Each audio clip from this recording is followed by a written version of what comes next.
Hello guys, അപ്പോൾ നമുക്ക് ദോശ കേട്ടോ. ദോശ നമ്മൾ ഇരുമ്പിൻ്റെ ചട്ടി ചുട്ടാൽ ദോശ നല്ല ടേസ്റ്റാണ്.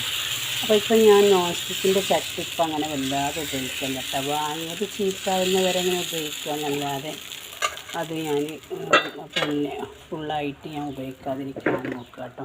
ഞാൻ ദോശയൊക്കെ ഇരുമ്പിൻ്റെ ചട്ടിയിൽ ഈ മീൻ പൊരിക്കാനൊക്കെ ഇതുപോലത്തെ ഒരു ചട്ടി വാങ്ങിക്കണം കേട്ടോ, ഇരുമ്പിൻ്റെ. അപ്പോൾ ഇരുമ്പിൻ്റെ ചട്ടി ചുട്ട ദോശ പ്രത്യേക ടേസ്റ്റാണ് കേട്ടോ, നല്ല ടേസ്റ്റാണ്. മറ്റേത് നമുക്ക് എണ്ണയൊന്നും ആക്കാൻ പറ്റില്ലല്ലോ, ഇത് എണ്ണയൊക്കെ ആക്കിയിട്ട് സൂപ്പറായിട്ട് കിട്ടും നമുക്ക് ഇങ്ങനെ ചട്ടിയിൽ ചുട്ടെടുക്കുകയാണെങ്കിൽ. അപ്പം ഇന്ന് ദോശയും ചട്ടിനിയും മുളക് ചമ്മന്തി കേട്ടോ.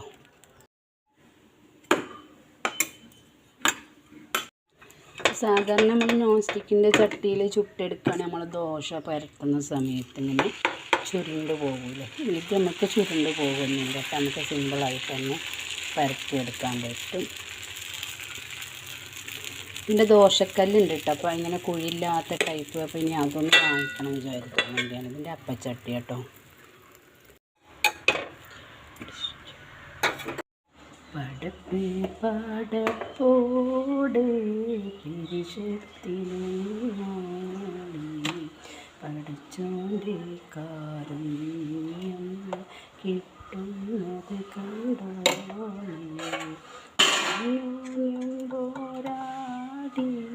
പോരാടി നിൽക്കേണ്ട പുന്നാരക്ഷേത്രം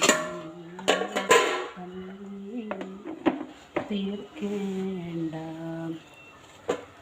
മനുഷ്യനെ സ്നേഹിച്ച് നോക്ക്, മനസ്സിനകത്തൊരു പള്ളിക്ക് അതിലേതോ ജാതിക്കും കേറാമെന്നൊക്കെ, അതിലേതോ നിസ്കാരപ്പായ വിരിക്ക് പടപ്പ് പടപ്പോടെ പിരിശത്തിൽ നിന്നോളി.